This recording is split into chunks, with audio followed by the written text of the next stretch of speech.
Welcome to today's video. Today we need to repair a little damage done to the old Versys. For those of you that watched the trip out to Alabama, you may recall that on the way back some things started breaking or having some difficulty.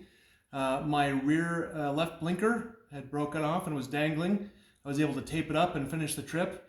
And actually I've been waiting around for a very long time as they were on back order, but we finally have one that's come in and we're going to get that fixed up and get us back up to standard operating capacity. Okay, so here we are. We had this taped up here going along the side and had it glued up along the cracked area as well. We're going to take that off and see if we can't get this fixed. This is what I've been waiting such a very long time for. These things, I had it ordered months ago and I had given up it was even going to ever come in, but finally was able to find a supply store that had one available. So here we go. Let's get off this tape and see what we can figure out.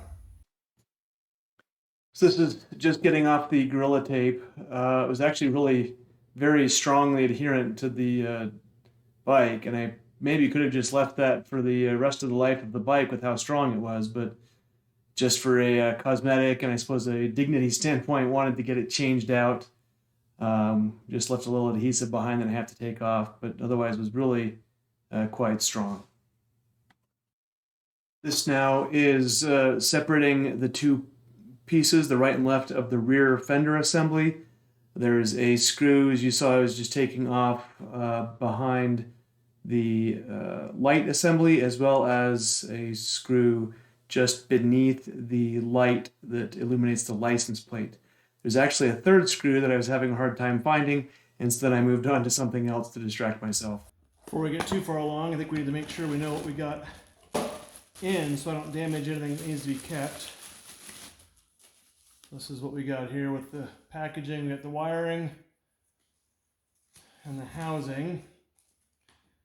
Brand new housing for that guy here all the way up to the edge. So we got to figure out how to get it off from here. Get that opened up and off. That's going to take a little doing. We've already got some of the screws off, so we'll have to see how we can get that the rest of the way off here.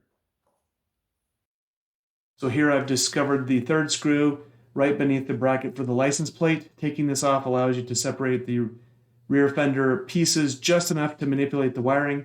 It is tight, but it's actually a lot easier than trying to get off the entire rear fender assembly. All right, so we took the seat off, and it would appear that these wires are coming from down below from the rear fender there and then coming up into here. So we're going to have to find which one of those belongs to that rear turn signal, unplug it, thread it through the fender, and then bring the other one up. It does appear there's another screw on the inside here holding this in place. So we're going to release this clip. There are two metal pieces holding the rubber flange of the turn indicator to the bike on the inside of that rear fender assembly, and those have to be removed in order to allow the turn signal to be pulled out of that assembly. Just that little piece right there was holding the wiring in place.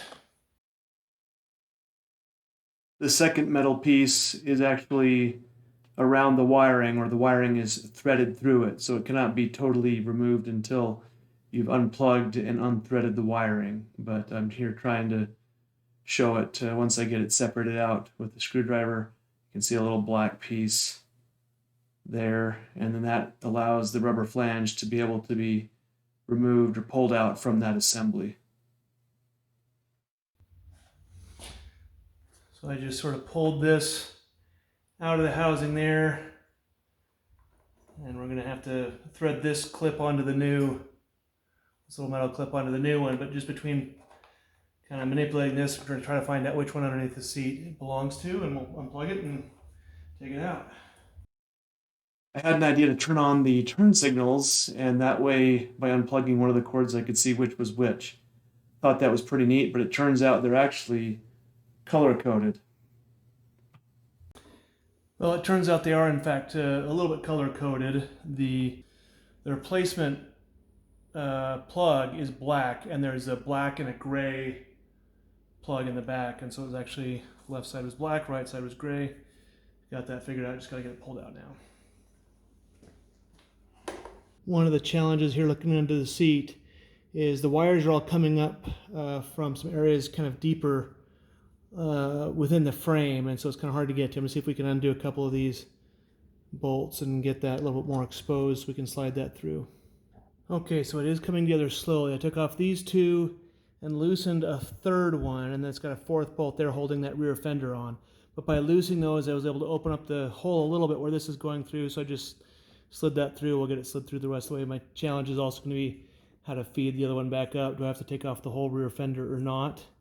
Be kind of a pain, because to get to that last bolt, I might have to take off this back frame assembly, which be a challenge.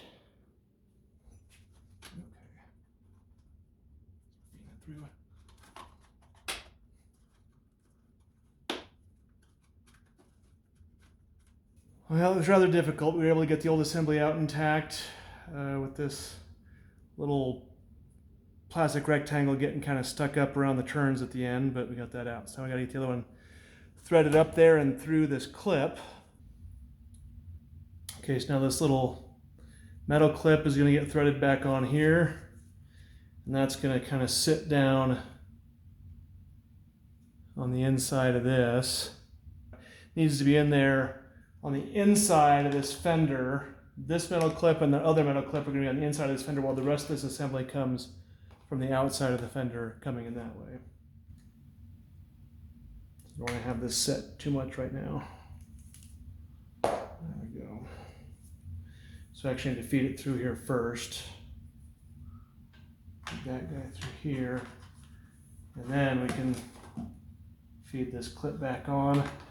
That'll be one of the pieces that helps hold this whole assembly in place as we get this back into position. The fresh. Trying to get the flange of that turn signal inside the rear fender assembly was actually one of the harder parts of this job. Obviously, they make it big enough that it's not going to come out easily, and then once you get that clip inside, it's really very secure. I wonder if using some lube or some soapy water on that rubber might have helped it get in a little more easily, but it was a bit of a challenge. I suppose I can also take a moment to point out this is obviously not the most methodically oriented or professional job, but it allowed me to spend more time with the bike and save a little money on the side, so I figured why not. All right, so that was a pain, but I was able to get this to sit completely on the housing there. Just trying to get that rubber flange inside all the way around was quite a challenge. Actually starting with this backside, or I guess the side that's toward the front of the motorcycle, made it a little bit easier, and then working around on this just edge by edge, working on the back to get that in. Now I've just got to thread it up inside, up under the seat, and get it plugged in and see if we can make that work, and then re-secure this fender, because you can see it's sort of pretty loose here right now. Okay, so that was also a pain, but threading it through underneath the fender, little tiny screwdriver helping to push it up through here. Kind of got the screwdriver on the plastic part so it wouldn't damage the wires, and kind of push that up through and kind of strip back some of the wrapping here. We'll fix that. And now we can get everything kind of put back together. We'll kind of secure all these pieces back together here and secure that fender, see if we can't tighten everything up now. Of course, we don't want to forget this little clip. Everything that came off, of course, needs to go back on. And now I gotta remember which screws are which. I guess before we get too far along, why don't we plug it in, make sure it's actually electrically sound.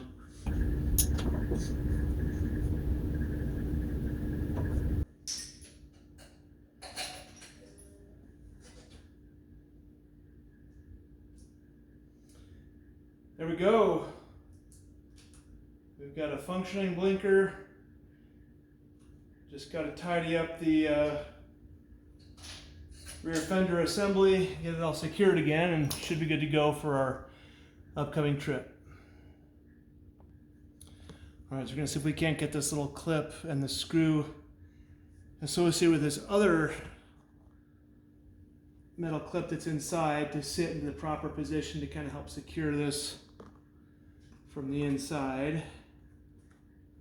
So we're not quite fully installed here.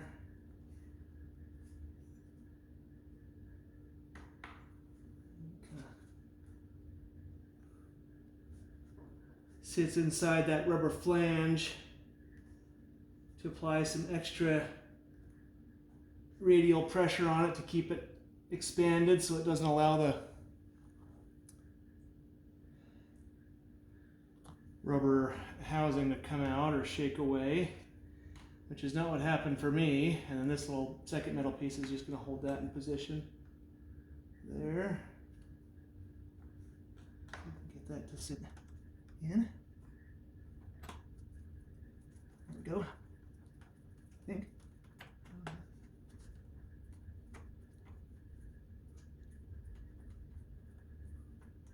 All right, that feels solid. So we can get that all come back together now that we've been spreading it apart so hard. We've got 3 screws to hold this rear fender assembly back together again. And then we're going to have to also make sure it sits up nice and securely inside the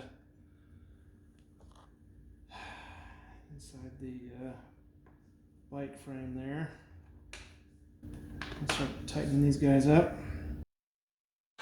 Here I can point out that that license plate bracket actually never had to come off. It was really just those 3 screws by the license plate bracket, the license plate illuminator, and behind the lights. And that was enough to get things moving. And then right before I reattach the license plate illuminator housing there, just make sure it's all in good orientation, and then put it back together. Assembly's back together. I don't know if you can pick this up on the video, but of course the plastic on this side is much clearer than over here. Just over time they tend to fog up or age a little bit, so that might be a little bit of an oddity, but give it a year and that'll be fogged up just like the other one probably. So now we just got to tighten up the bolts on the top side to get this rear fender assembly back securely on the bike. So here, and then down inside there and there are 4 bolts like that I was able to then tighten back up to get that rear fender assembly to sit up against the bottom side of the bike much better. These 2, when I had first opened them up, had a bit of a pop, indicating they probably had some Loctite on there. I did find some bolt sealant. I was able to put some bolt sealant back on there and try to get those to stay nicely in place. Hopefully that'll keep it nice and good. They feel nice and snug. I'll double check that. But everything seems to be working. I think we're ready to, and this is where I need to probably slide these back down kind of underneath where this stuff all was before. But yeah, I think we're good. I think we have a replaced and now functional rear blinker there. Ready for a road trip. All right, so any final thoughts on this? Not easy. This was not easy, but doable. And I think that's it can be kind of fun for those that are inclined that way to do a little bit of work on the bike. I will occasionally change some oil or do some things that I feel are pretty approachable. There are a lot of things I definitely leave to a dealer or somebody who's more qualified to handle it myself, which is just about everybody, honestly. But it worked out pretty well. I did end up using some of the tools out of the toolkit that come with the bike. You don't have to fumble around trying to find the right size Allen wrench, because the toolkit only has 2 sizes of Allen wrenches, because there's only 2 sizes of Allen wrench bolts that go in the bike. So it kind of narrows down your choice of things that you need to go looking for. But I did use some extra tools from my toolbox to get this all put together. But it's working well, and take it out for a little ride, make sure everything looks good by the time I get back and didn't get shaken loose or anything. But it feels like everything got put back together nice and solid. So I think we're good. All right, thanks for watching, guys. Working in a coal mine, going on down, down. Working in a coal mine, oops, I got to slip it down. Working in a coal mine, going on down, down. Working in a coal mine, oops, I got to slip it down.